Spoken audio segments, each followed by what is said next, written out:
ẹjá tó máa kíra wa kú dédé àkókò yìí. ẹ jẹ́ ń gbàdúrà wípé Ọlọ́run ní fi wá wọn ra wa. èmi ni wọ́n mọ̀ wá, ẹ̀yin ni wọ́n mọ̀ bá lágbára Ọlọ́run. ikú ò ní pa ẹ́, kò ní pa mí, àìsàn ò ní ṣe é, kò ní ṣe mí lọ́jọ́, àti mi àtẹ̀yin kájọ fa ìkú dẹ́gbẹ̀rà. mo kí gbogbo ọmọ Yorùbá nílé ni lóko ni lódò ni lẹ́yìn odi àbí nílẹ̀ yìí. mo gbàdúrà àánú Olódùmarè ò ní fi wálẹ̀ lágbára Ọlọ́run. ẹ̀yin tẹ́ wà lókè òkun, tẹ́ wà lẹ́yìn odi káàkiri, ẹ̀ ní tàjò gbésájò ntí kálukú yín ọ̀jẹ̀ lẹ̀ ń wá káàkiri o, ẹ̀ ní pàdé ntí ọ̀jẹ̀ yín láṣẹ Èdùmàrè. àkàndá ló rọ̀rọ̀ lẹ́nu bíi tejò nbí tá a roko tì sí ẹjẹ́ àfàbọ̀ ọbẹ̀, because lẹ́nu bíi ọjọ́ mẹ́ta yìí òun náà là ń sọ̀rọ̀ nípa ntójú àwọn ọkùnrin rí lókè òkun pẹ̀lú àwọn ìrírí kọ̀ọ̀kan tí mo bá pàdé àtẹlẹ́yìn táwọn èèyàn ń pè mí tí wọ́n ń bá mi sọ. inú mi dùn wípé ọ̀pọ̀lọpọ̀ àwọn èèyàn tó wà lókè òkun nínú wọn dùn sí ètò ọ̀hún. ní tí wọ́n sọ ni wípé kí n gbìyànjú láti tẹ̀síwájú lórí ẹ̀. normally tí kì í bá ṣe pé mo ní point láti prove, torí pé mo sọ̀rọ̀ nípa ẹ̀ lọ́dọ̀ mi kò túmọ̀ sí pé dandan ni kí n máa sọ̀rọ̀ lórí àwọn tó wà lábúrọ̀dù lọ tí wọ́n ríre nígbà tí ì ṣe pé ni program mi base lé lórí.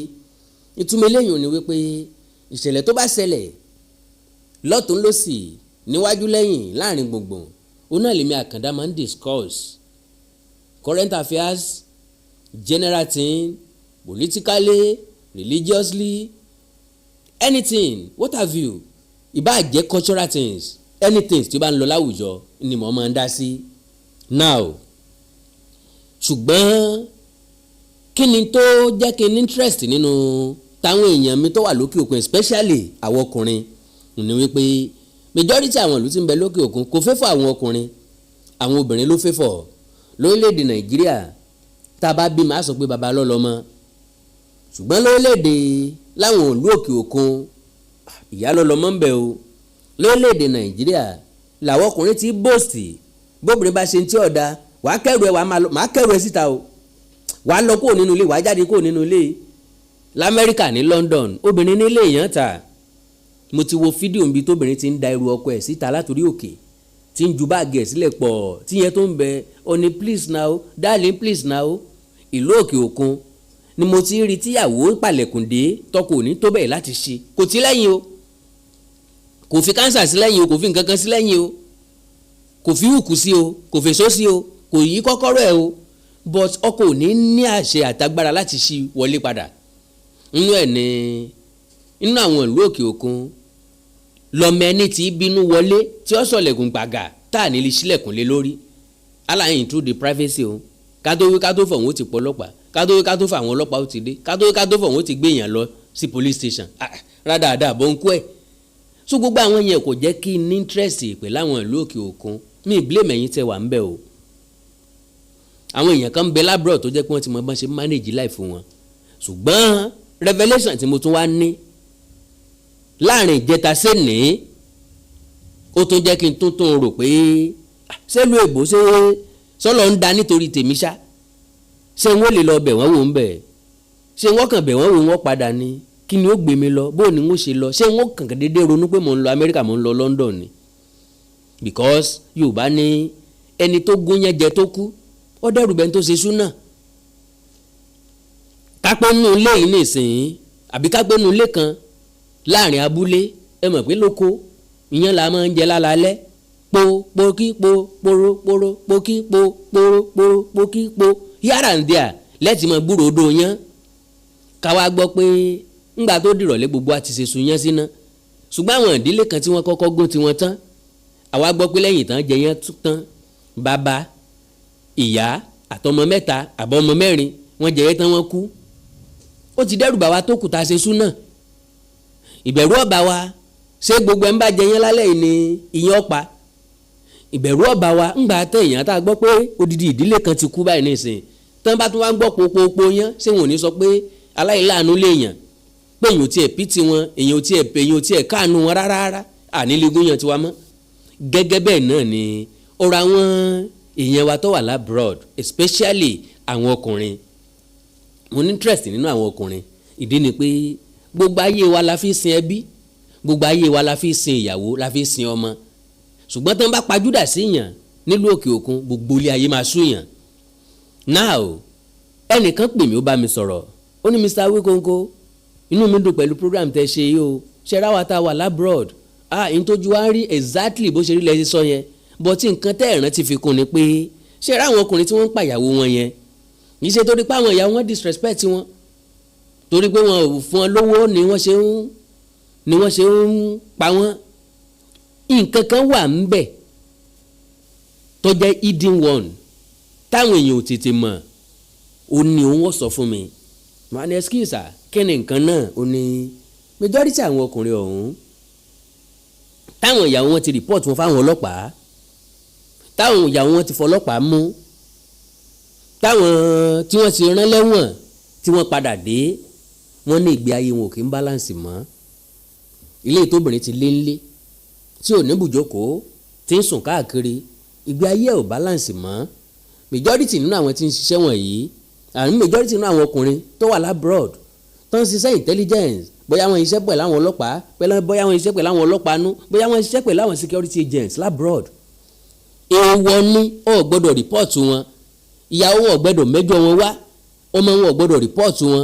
Ṣé ló máa dàbí ẹni pé àwọn tó ń ṣiṣẹ́ public service àbí social service ni wọ́n tó wá ń hùwà tí ò dá nínú ilé. Lákọ̀ọ́kọ́ ó lè gbaṣẹ́ lọ́wọ́ ẹni yẹn, tó bá wá gbarú iṣẹ́ bẹ́ẹ̀ lọ́wọ́ ẹni yẹn ò ní ríṣẹ́ tó dáa tó bẹ́ẹ̀ mọ́ nílùú èbó. And again, tá a bá wá irú ẹni bẹ́ẹ̀ tí wọ́n ti rán lẹ́wọ̀n tó wá jáde padà, wọ́n jẹ́ kó yé mi bóyá rọ ni bóòtọ́ ni wípé wọ́n ẹ̀ ní láǹfààní láti ríṣẹ́ gidi mọ́lá abroad. And again, bọ́n bá ń ṣiṣẹ́, gọ́ọ̀mẹ̀ntì ti máa pay attention sí wọn pé bọ́n ṣe ń ṣiṣẹ́ ni gọ́ọ̀mẹ̀ntì ó máa gbowó wọn sọ́wọ́. Bóyá òótọ́ ni bóyá rọ ni. Nígbà tí n ò débẹ̀ rí, wọ́n tún wá jẹ́ kó yé mi pé bírú wọn bá travel kúrò ní country yẹn, nígbà tán jáde lẹ́wọ̀n tán bá padà dé, wọ́n ní wọ́n lè gbé wọn láti airport. Bírọ̀ ni bóòtọ́ ni èmi ò mọ̀, ṣé mọ̀ pé mi ò débẹ̀ ń rí. Now máàlù kan wá sọ̀rọ̀ kan fún mi, ó bà mí lọ́kàn jẹ́ gan-an. Wọ́n jẹ́ ó yé mi pé bàbá kan ń bẹ nítòsí ọ̀dọ̀ àwọn lamẹ́ríkà lọ́wọ́ báyìí. Bàbá tá a wí ti lé ní 70. Wọ́n ròyìn pé almost every day níyàwó wọn máa ń nà wọ́n. Yorùbá ni wọ́n o. Fúnra bàbá yìí, bàbá ti wà labroad tipẹ́tipẹ́, fúnra wọn ni wọ́n process bí ìyàwó wọn ṣe lọ bá wọn. Ṣùgbọ́n ìyàwó ìyàwó ń lu ọkọ ẹ̀ lójoojúmọ́, bàbá ọ̀dẹ̀ tẹ́rú tí gbọ́wọ́ láti máa nà án. Mo rántí pé yìí náà wo fídíò kan, kò ṣeé sọ ni o, níbi tí ìyàwó ti ń sọ fọ́kọ ẹ̀ pé kò gbọ́dọ̀ sọ̀rọ̀, tó ti ń gbá lẹ́nu mórí bẹ́ẹ̀dì.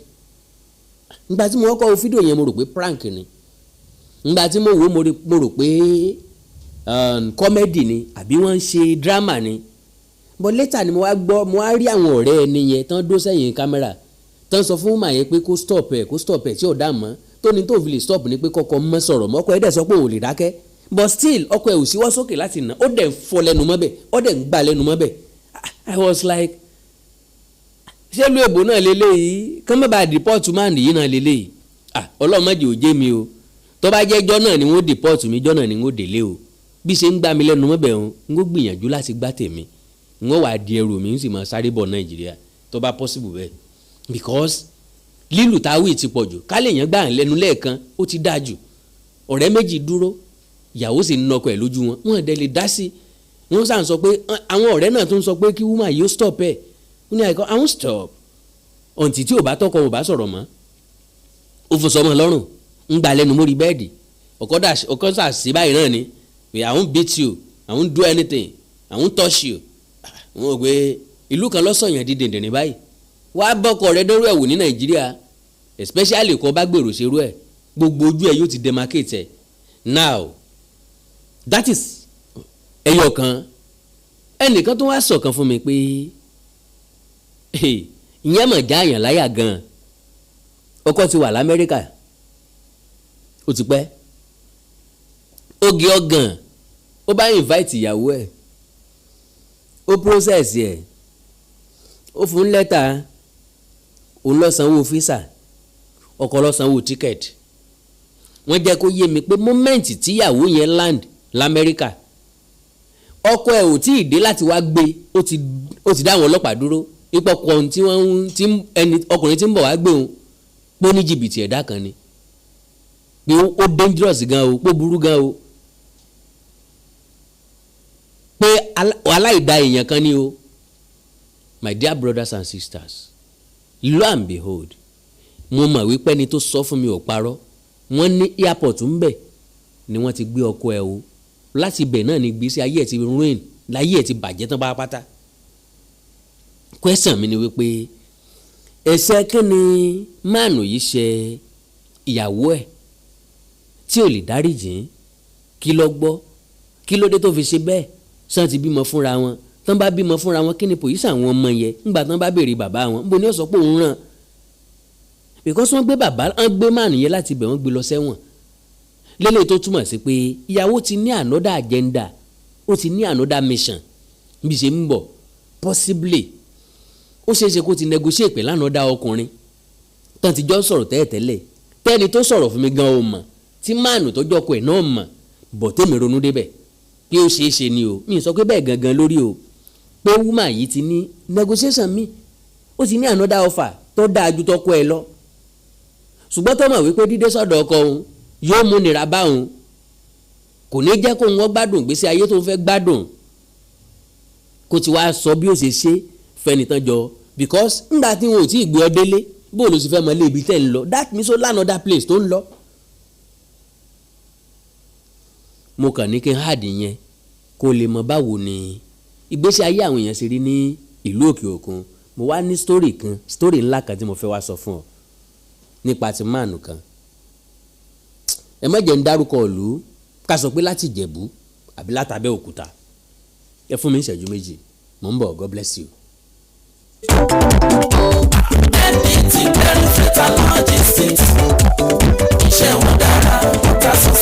MDT Clearing, Freight and Logistics. Bá a ṣe kárí ayé bẹ́ẹ̀ ni òye iṣẹ́ yé wa. Cargo Services wá dúró tán láti Nàìjíríà. A ó bá yín gbé nǹkan ránṣẹ́ sí àwọn èèyàn yín ní Europe, UK, US, Canada, Asia lọ bẹ́ẹ̀. Gààrí, epo pupa, ẹ̀gúsí, ẹja gbígbẹ, ìgbín, irú, àpọ̀n, aṣọ, ìlẹ̀kẹ̀, àwọn ìwé tó ṣe pàtàkì àti bẹ́ẹ̀ bẹ́ẹ̀ lọ. Kò tán síbẹ̀. MDT Clearing Services lékìtìnté àṣẹ tó ń tẹ̀jọba tá a gbà. Ó mú àwọn èèyàn yàn wá láàyò láti port. Ọwọ́ kan ni MDT á clear kọ̀ńténà yín jáde fún yín. Bó ṣe kọ̀ńténà tó kún fún káà lóríṣiríṣi tàbí ohun mìíràn. Àwọn òṣìṣẹ́ wa kọ̀ lálá. Professionalism wa kò lẹ́gbẹ́. MDT doorstep delivery service náà ò gbẹ́yìn. Níbikíbi lágbàáyé àwa gbé ọjà yín fún yín lẹ́nu ọ̀nà yín. MDT tún bá ní ìrajà. Product sourcing. Ìyẹn ni pé à á ràn yín lọ́wọ́ láti ra ohun tí ẹ fẹ́. À á sì fi ránṣẹ́ sí yín ní kámọ́ kọ́bó. Ní MDT Clearing, Freight and Logistics. Akájú ẹ̀, àtò, àlétò. Iṣẹ́ wa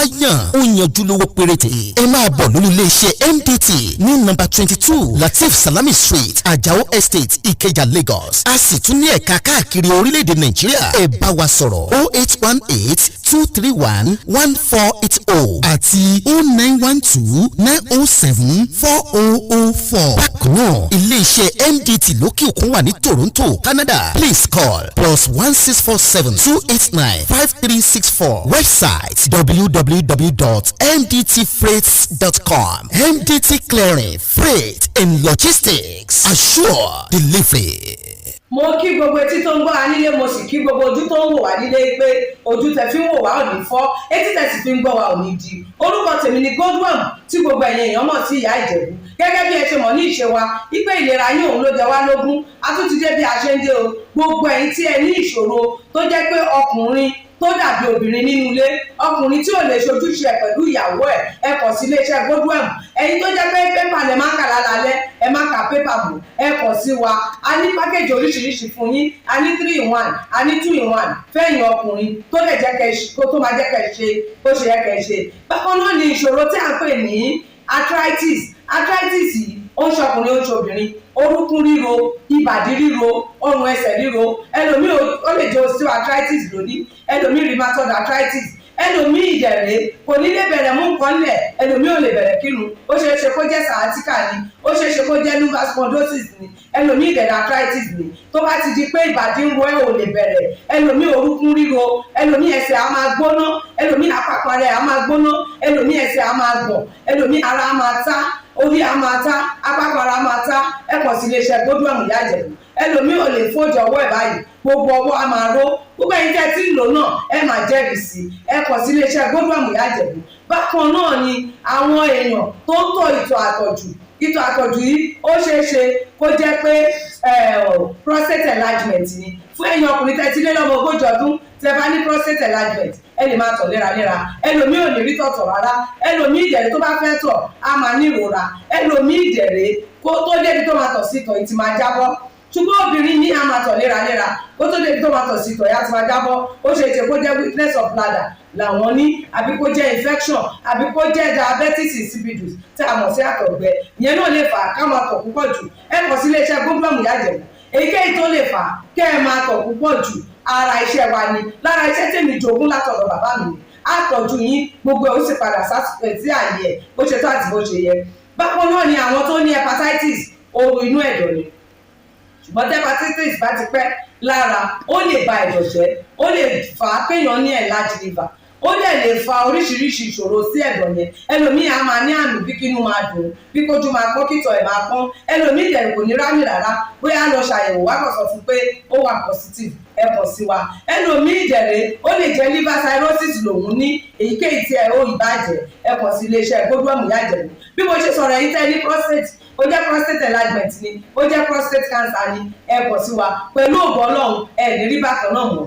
Mo ti sọ fún yín gbogbo ìṣòro yòówù kẹ́ ní, ewé àti gbòǹkan mélé tí àwọn bàbá wa ń lò láyé àtijọ́ tá a ti gbé kalẹ̀ lọ́nà ìgbàlódé tó sì ṣe bẹbẹ lágbára, òun là ń lò fún ọmọdé àti àgbà. Ẹ kàn sí wa, ẹ ní kábàámọ̀ pẹ̀ ṣe bẹ́ẹ̀. Ẹ̀rọ ìbánisọ̀rọ̀ mi ni 080 330 34777 080 330 34777. Ẹ bá wà l'Amẹ́ríkà, kẹ́ ẹ wà ní Spain, kẹ́ ẹ wà ní UK, ibikíbi tẹ́ ẹ bá wà, ó jẹ́ Canada ni, ó lè jẹ́ Port Harcourt ni, ó jẹ́ Abuja ni, ibikíbi tẹ́ ẹ bá wà, ẹ kàn sí iléeṣẹ́ Godwin Ìyá Ìjẹ̀bú.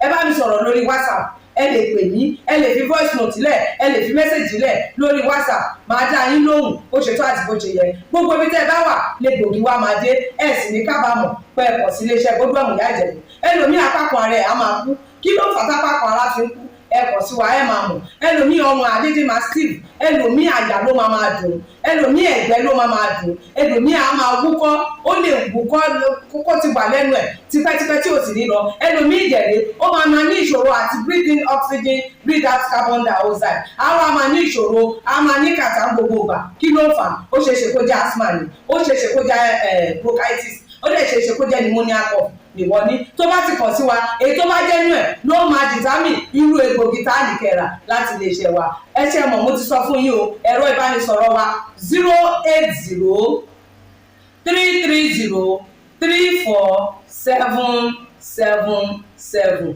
Iléeṣẹ́ Godwin last bus stop yín ni pẹ̀lú agbára Ọlọ́run. Remember, if it is not Godwin, it can never be like Godwin. I used to tell you, health is something to be treasured. Ire o. ìwádìí ọdún tuntun níbi tá a ti máa ń tọrọ tá a fẹ́ tẹ́lẹ̀ dọ̀ sì máa fàṣẹ sí wàrà ṣe é sà tọdún ìtútù wọlé dé o.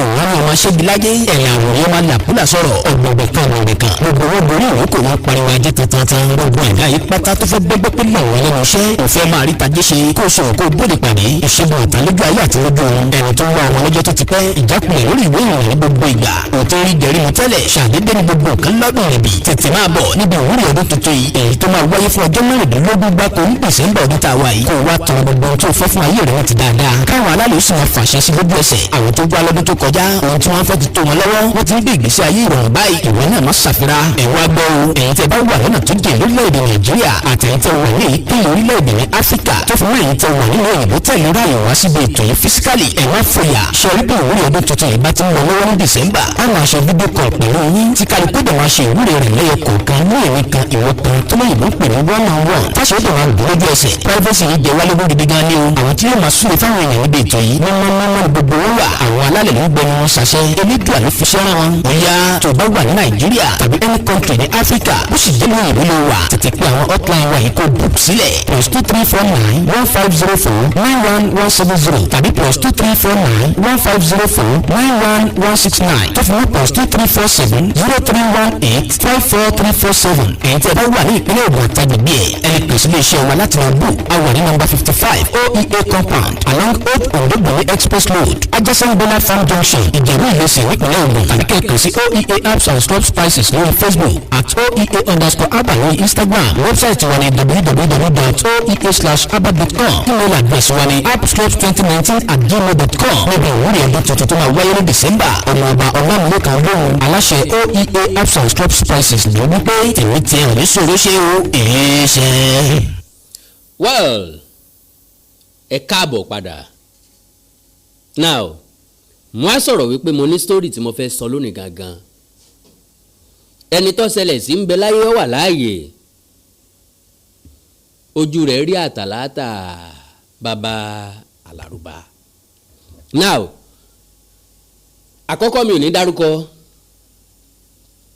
ẹlẹ́ẹ̀kejì mi ò ní dárúkọ ìlú ẹlẹ́ẹ̀kẹta mi ò ní dárúkọ ilé ìjọsìn ṣùgbọ́n according to him òun àtìyàwó ẹ̀ tí ń pọ̀ lọ́fun tí ń fún ní ṣòro tí ń fún ní wàhálà yìí wọ́n ti mọra láti gbà tí wọ́n ti wà bíi age 13 bí ọmọ ọdún 13 inú ìjọ kan náà wọ́n jọ lọ kérúbù àti séráfù a lè sọ pé wọ́n ń gbé lábẹ́òkúta tàbí wọ́n jọ ọmọ abẹ́òkúta tàbí ọmọ àjẹ̀bú ká sọ pé kan nu méjèèjì now parent àwọn méjèèjì the same church náà jọ ń lọ ìyá àwọn méjèèjì wọ́n fẹ́ dàbí ọ̀rẹ́ lóòótọ́ ńgbà tí wọ́n wà ní kékeré kò sí ìyá tó sọ wípé ọmọ ẹ lọ́mọ mi ọ̀fẹ́ tó bá dọjọ́ iwájú àbí nǹkan kan kò sẹ́ni tó ronú débẹ̀ but tó possible kó jẹ́ pé lẹ́yìn ìgbà tí bọ̀bọ́ ti dé abroad at least olóhùn ti wà labroad at the age of bóyá 16 or so ẹni tó wá mú lọ nígbà yẹn ni mi mọ̀ bóyá lọ kàwé ńbẹ̀ ní ó dà ní kó lọ kàwé ńbẹ̀ ni bọ́n mo mọ̀ pé yóò gbé lọ́dọ̀ èèyàn kan ńbẹ̀ because tẹ́lẹ̀ mo fẹ́ rò pé bóyá àwọn parent ẹ̀ ni wọ́n jọ lọ síbẹ̀ so ó wá tó time nígbà tó ń kàwé tán òun á bẹ̀rẹ̀ sí ní gbé lamẹ́ríkà ó wá tó time kó òun fẹ́ yàwó naturally òun ti date ọmọ Kenya kan fódìdí 7 to 8 years ọmọ Kenya yẹn ló ti ní lọ́kàn wípé ó máa fẹ́ òun fi gbogbo ara ní lọ́kàn pé ó máa fẹ́ yàwó tó jọ ọmọ Nàìjíríà so gbà tó wá tásìkò láti fẹ́ yàwó bóyá ó yan létí mọ̀mẹ́ ẹ̀ tàbí tó bá tó stage kan Yorùbá ní tọmọdé bá tó lọ́kọ àáfún lọ́kọ tọmọdé bá tó ládàá àáfún ládàá ní Yorùbá máa ń fi sọ wípé àtòbá lè lé mọ̀gbéyàwó kẹ̀kẹ́kẹ́kẹ́ àtàrí bí agbọ̀n gbèsè ni so now bóyá ìyá ẹ̀ ló wá ń bi léèrè tàbí trouble ẹ̀ pé ó boy ó yẹ kó o ti níyàwó o ti tó yàwó ní nǹkan nǹkan o wọ́n sọ pé ok mo ti lẹ́yìn tí mo fẹ́ fẹ́ ọmọ ìlú wo ni ọmọ orílẹ̀-èdè Kenya ni ó lè fọ́mọ ìlú mi ò lè fọ́mọ country mi o tó bá fẹ́ fẹ́yàwó máa bọ̀ nílé wá mú yàwó ńlé ok bẹ́ẹ̀yàn bá fẹ́ fẹ́yàwó ńlé ẹni tó ti ń gbé l'Amẹ́ríkà lọ́jọ́ tó ti pẹ́ kò tóòsì ẹnì kankan ní Nàìjíríà kò déètì ẹnì kankan ní Nàìjíríà ọmọ kékeré ló ti kúrò ní Nàìjíríà kò dá àyàn kankan mọ̀ ní Nàìjíríà ṣégbà tó bá dé ni yóò máa pòyì street ni àdúgbò ni ó ti tóòsì èèyàn ni yóò kọ̀wé síta pé òun fẹ́ fẹ́yàwó ni báwo ló ṣe fẹ́ ṣe bó ni ó ṣe rìn so mo wá rò pé màmá ẹ̀ lọ sọ pé èṣù tá a ti mọ̀ lọ́jọ́ tó pẹ́ ọ̀dà jángẹ́lì tí èèyàn ò tí ì mọ̀ lọ mo fẹ́ sọ fún olùgbọ́ mi wọ́n tó ń wò mí pójú rẹ̀ ò ní fọ́ o lọ́pọ̀lọpọ̀ ọgbà mọ̀mọ́ já believe lónú òwe yẹn o já nígbàgbọ́ pé possibly áńgẹ́lì tuntun téèyàn ẹ̀sẹ̀ fẹ́ mọ̀ ó lè bẹ́tà èṣù téèyàn ti mọ̀ lọ́jọ́ tó ti pẹ́ mistake ilé ayé mánu yẹn nìyẹn ìṣòro àtàṣìṣe ìgbésí ayé ẹ̀ nìyẹn. ìdí tí mo fi ń dá gbogbo ẹ̀ pé ò ní pé wọ́n sì jọ wà nílé ara wọn o ṣùgbọ́n experience ẹ̀ n ti ń go through ni mo fẹ́ jẹ́ kó mọ̀. now and ó possible kí tọkọtìyàwó ọgbọ́n nǹkan tí mò ń ṣe yìí ṣùgbọ́n gbà tí mi ò dárúkọ tí n ti dárúkọ ìlú wọn lè mọ̀ pé àwọn ni ṣùgbọ́n ọkọ mọ̀ pé àwọn ni. now gẹ́gẹ́ bí ọmọ a máa fẹ́ gbọ́ràn sáwọn òbí wa lẹ́nu dáadáa bó tiẹ̀ jẹ́ pé láwọn stage kan ó yẹ ká kọ̀rọ̀ sáwọn òbí wa lẹ́nu. sorry to use that language. once tó bá mọ̀ wípé oko táwọn òbí rẹ̀ ń sànà rẹ̀ yìí our parents always want best for us but don't forget their best sometimes might not be our best. n tó dáa jù lójú tiwọn ìrí tí wọ́n rí n tó dáa lọ́kàn wọn nbí tán bìlì pé ó dáa fún wa àwọn nǹkan tán nírò lọ́kàn wípé ó máa bẹ́tà life wa tàbí yóò mú gbèsè ayé wa tẹ̀síwájú ó ṣeé ṣe kó jẹ́ nǹkan tí ó fà gbèsè ayé wa sẹ́yìn. ìyẹn ò wá ní kàtàkù wọn wrongly ìyẹn ò ní ká reject ó fà wọn wrongly a lè sit wọn down ká dialogue pẹ̀lú wọn ká expose ojú wọn sáwọn nǹkan tí wọn ò rí dáadáa ká dẹ̀ fi òye ọ̀pọ̀lọpọ̀ nǹkan yé wọn. possibly màmá lè má gbé lamẹ́ríkà rí màmá lè má dá amẹ́ríkà rí bàbá lè má dá abroad rí.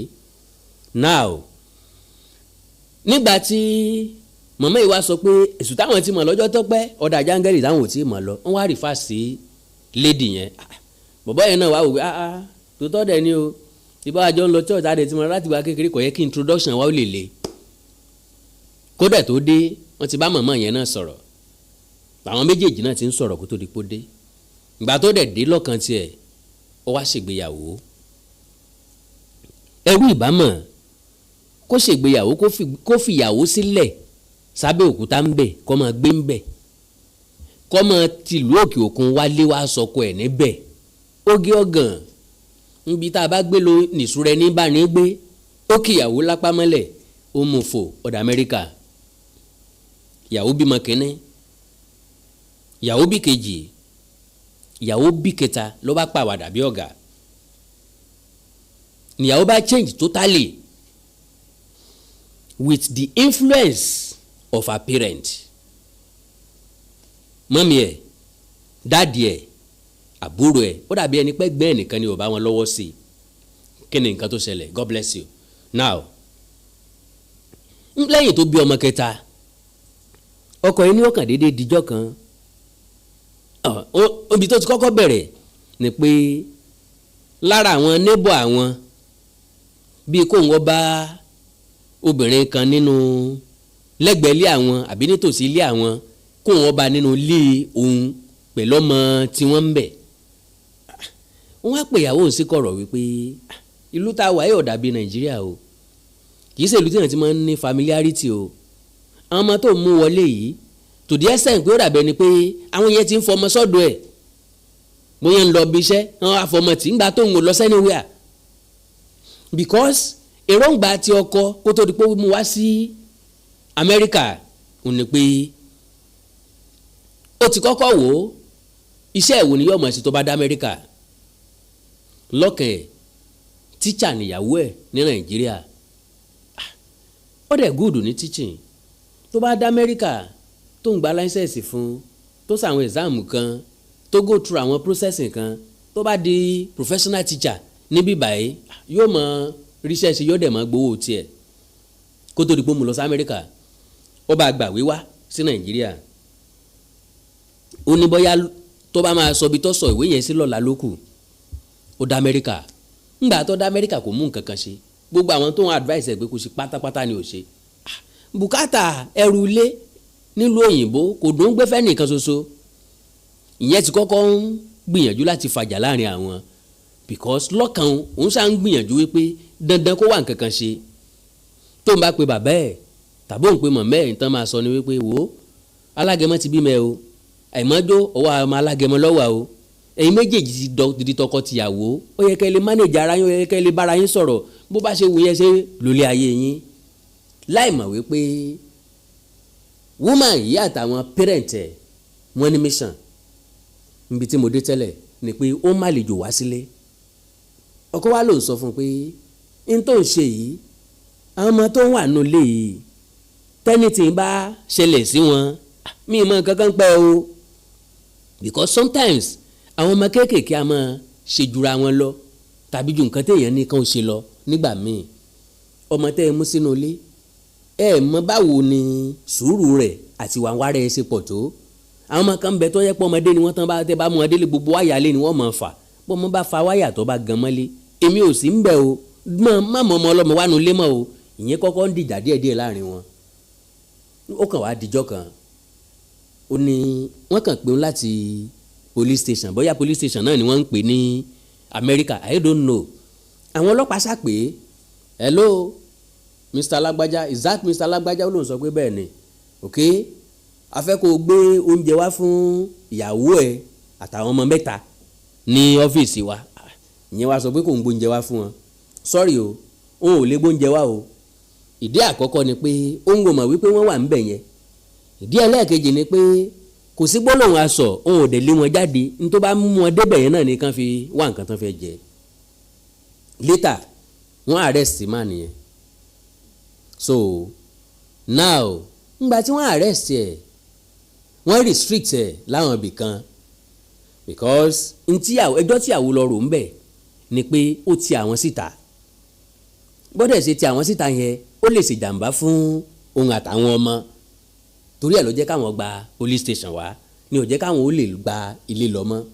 so wọ́n restrict ẹ̀ on many things like kò gbọ́dọ̀ fọwọ́ káwọn ọmọ like kò gbọ́ bóyá láwọn ìgbà kan tiẹ̀ sọ pé kò gbọ́dọ̀ súnmọ́lé gan fún gbèdéke àkókò kan kó tó wá tó time padà fún láti máa lọ sínú ilé ok now bó o la ṣe wá mọ̀ wípé bàbá àti ìyá àtàwọn tó kù wọ́n contribute sí nǹkan tó ń ṣẹlẹ̀ nínú ilé wọn but sometimes ń wo WhatsApp orí fóònù ìyàwó òun ló ń bá rí mẹ́sẹ̀gì bàbá ẹ̀ wípé o ti dá Amẹ́ríkà o ó dẹ̀ ti achieve ń tó fẹ́ achieve the earlier the better tó o bá jápa máà nìyẹn ní píríọ̀dù yẹn ló ń ṣẹ̀ṣẹ̀ ń gbọ́ statement jápa ní tí wọ́n ń gbìyànjú àti sọ ò ní wípé sofa tó ti dá Amẹ́ríkà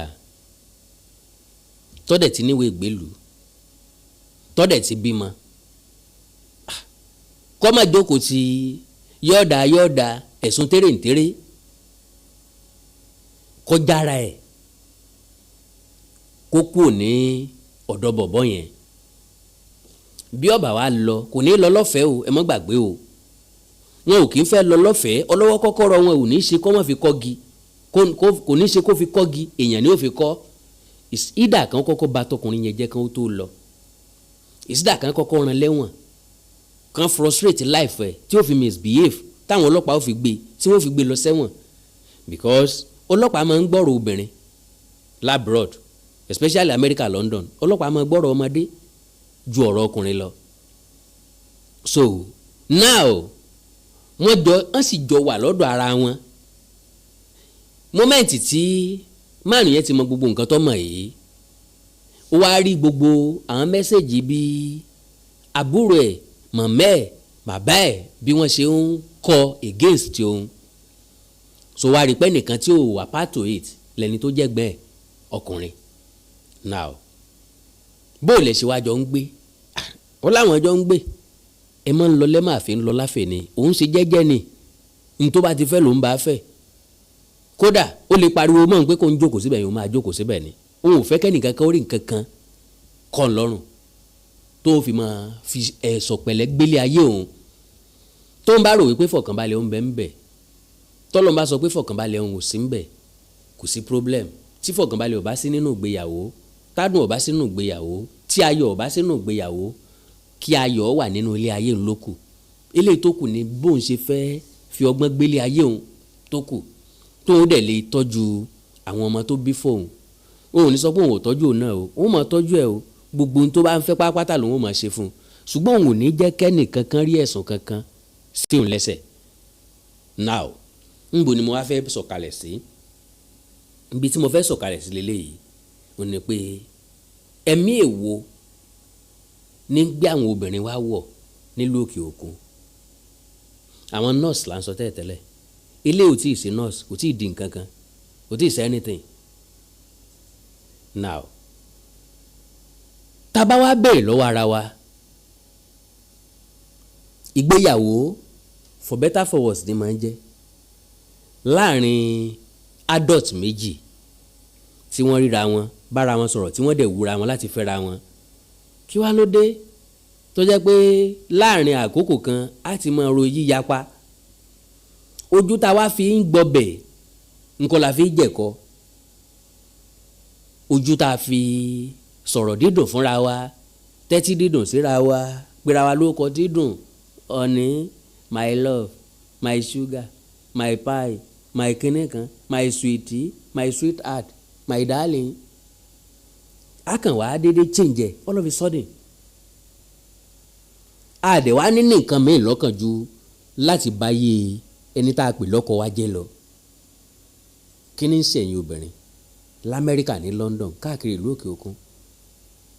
Irú ìgbésí ayé wo lẹ̀ ń gbé?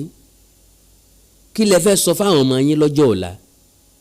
Irú ìgbésí ayé wo lẹ fẹ́ sọ fún wọn pé gbé? Kí lẹ fẹ́ gẹ̀ẹ́nì nínú ẹ̀? At the end of the day, kí ni máa ń padà gbẹ̀yìn yín? Rádaràda ní gbẹ̀yìn orí òṣùpá o, òfo ní gbẹ̀yìn ilé ahoro. Anybody tó wà labroad tó ní lọ́kàn láti frustrate ọkọ ẹ̀, tó fẹ́ rán màánà láìsẹ̀ yẹn sẹ́wọ̀n, ó fẹ́ rán lẹ́wọ̀n, ó fẹ́ frustrate ilé ayé ẹ̀ kó sì ṣe kán lè dájọ́ ọkú fún un.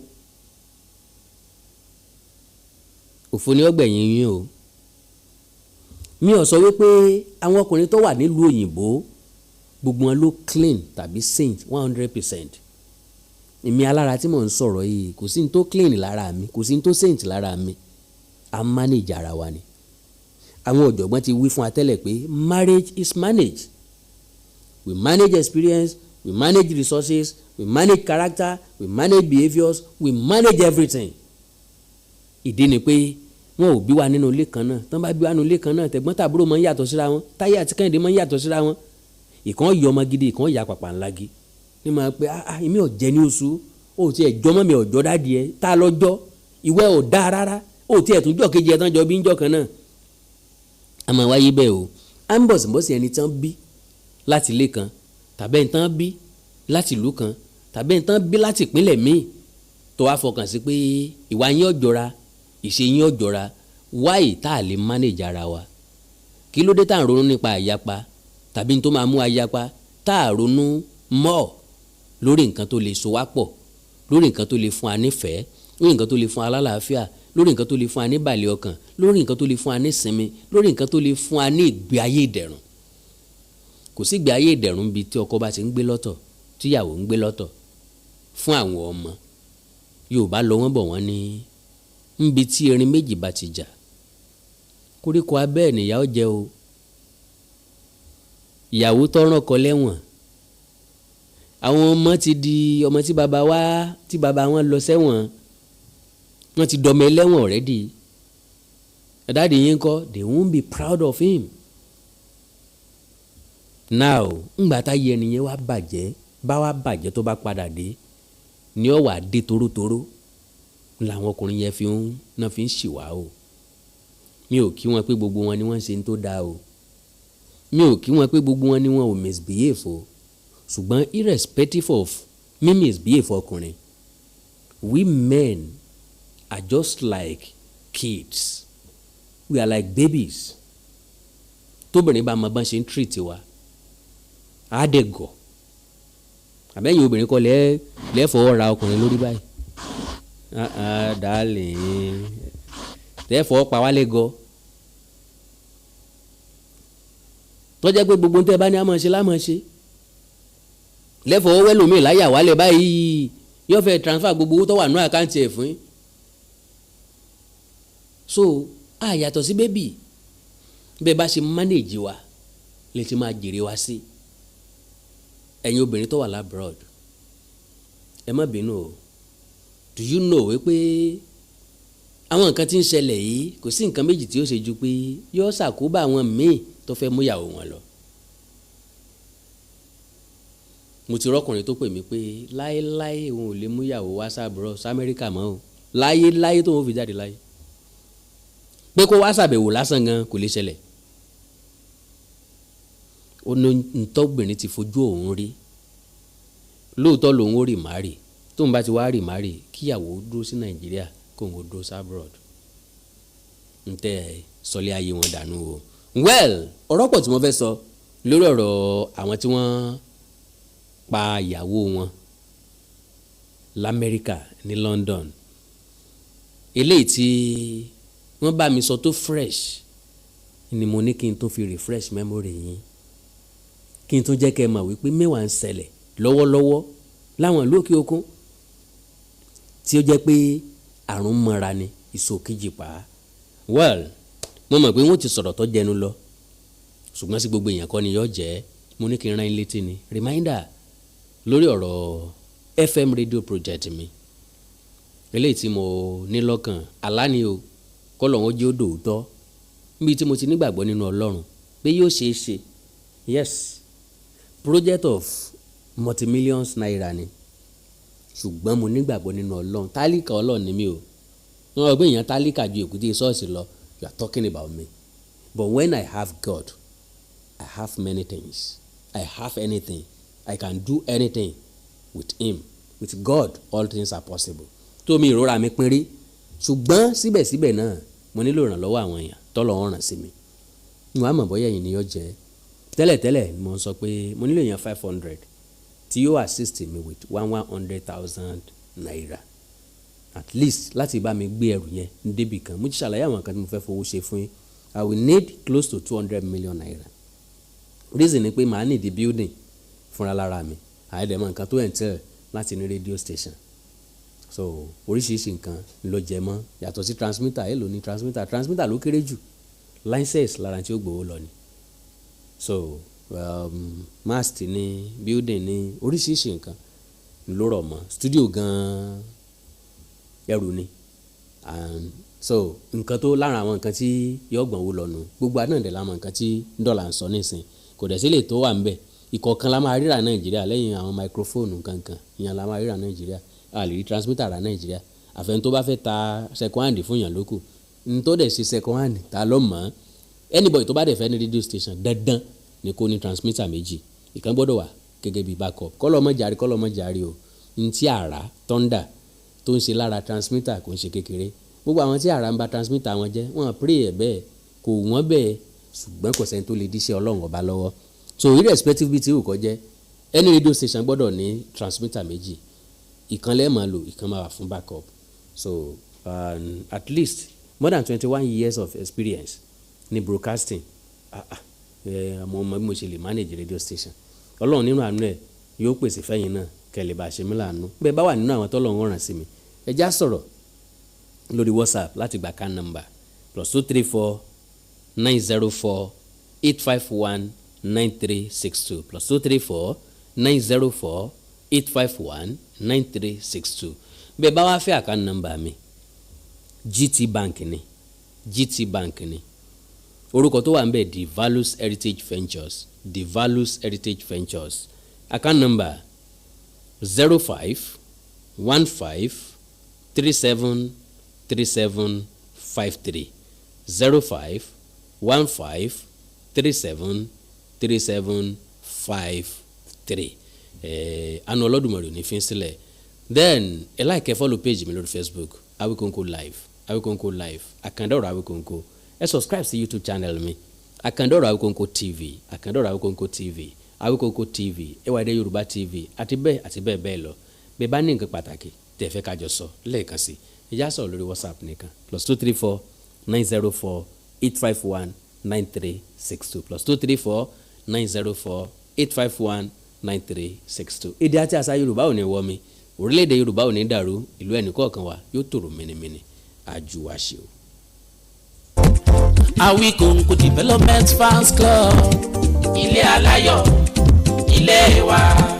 Awikonko Development Fans Club ilé aláyọ̀ ilé wa. Ẹgbẹ́ tó dúró fún ìdàgbàsókè àti tẹ̀síwájú èdè àṣà àtún àjogúnbá ilẹ̀ Yorùbá. Ẹgbẹ́ tó fẹ́ ìrẹ́pọ̀ gbogbo ọmọ Yorùbá tó tún gbé àṣà àti ṣe Yorùbá lárugẹ. Awikonko Development Fans Club ilé aláyọ̀ ilé wa. Awikonko Development Fans Club Worldwide, ẹgbẹ́ tí kò rọ̀gbọ̀kú lé ìjọba, ẹgbẹ́ tó dúró fún ìdàgbàsókè àti ìtẹ̀síwájú èdè, àṣà àtún àjogúnbá ilẹ̀ Yorùbá pẹ̀lú àtìlẹ́yìn gbajúgbajà pèdèpèdè ní àkàndá ọ̀rọ̀ Awikonko, ẹgbẹ́ tó ń fẹ́ ìrẹ́pọ̀ gbogbo ọmọ Yorùbá, ẹgbẹ́ tó ń gbé àṣà àti ṣe Yorùbá lárugẹ, ẹgbẹ́ tó dúró láti ṣàtìlẹ́yìn tó gbọngbọ́n fún àkàndá ọ̀rọ̀ Awikonko àti àwọn ètò rẹ̀ káàkiri àgbáyé. Àǹfààní wà láti darapọ̀ mọ́ wa. Ẹ bá wa sọ̀rọ̀ lórí WhatsApp nìkan, ẹ lè pè wá, ẹ lè send text message tàbí voice note pẹ̀lú àwọn nọ́mbà wọ̀nyí +234 8053 270136 tàbí ààrẹ ẹgbẹ́ Adéolú Adékọ́lá lórí +170 48 91 2729. Awikonko Development Fans Club Worldwide, ilé aláyọ̀ nílé wa.